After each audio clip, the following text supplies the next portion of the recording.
Series 4. 1. Is the bed of Procrustes back again? What is sake, and how do you classify it? Sake is a Japanese drink, and while I am not interested in sake, I am interested in freedom. The problem is this. Sake does not fit the American definition of either beer or wine. Beer is made from grain and wine from fruit. This should make sake a beer, but its alcohol content is that of wine. Because California is a major rice producer and because sake is made out of rice, a company was established to make sake, and there the trouble began. The federal government classified the Numano Sake Company as a brewery, but the state of California classified it as a winery. If the company met the classification of one, it would not satisfy the regulations of the other, so that to satisfy one branch of civil government meant being shut down by the other. Finally, an awkward solution or compromise was reached. After all, both state and federal governments want the tax money. The basic issue remains, however. The issue is this.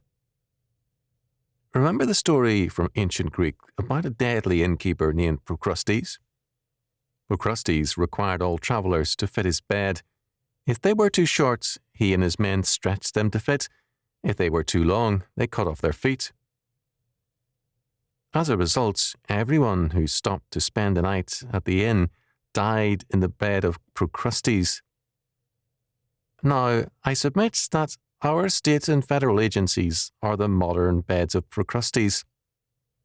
We are required to fit their specifications and regulations, and if we do not fit, we are a target of hostile action. If our civil governments are to be servants of the people, why do we have to meet their specifications? How can they serve us by compelling us to meet absurd regulations? What justice is there in trying to shut down a church, for example, because its ceiling is less than an inch short of the height required by a local building code? Very plainly, the bed of Procrustes is with us still. For example, when is a church not a church? Does it cease to be a church and become a school when it has a Sunday school? Does a weekday parochial or Christian day school make it no longer a church but a school?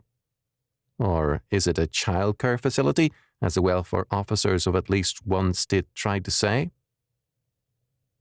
In other words, the church feels it is in all these things still a church, but both the Departments of Education and of Welfare claim jurisdiction, and each has its own conflicting regulations. The bed of Procrustes is an ancient myth, but it is a very present reality.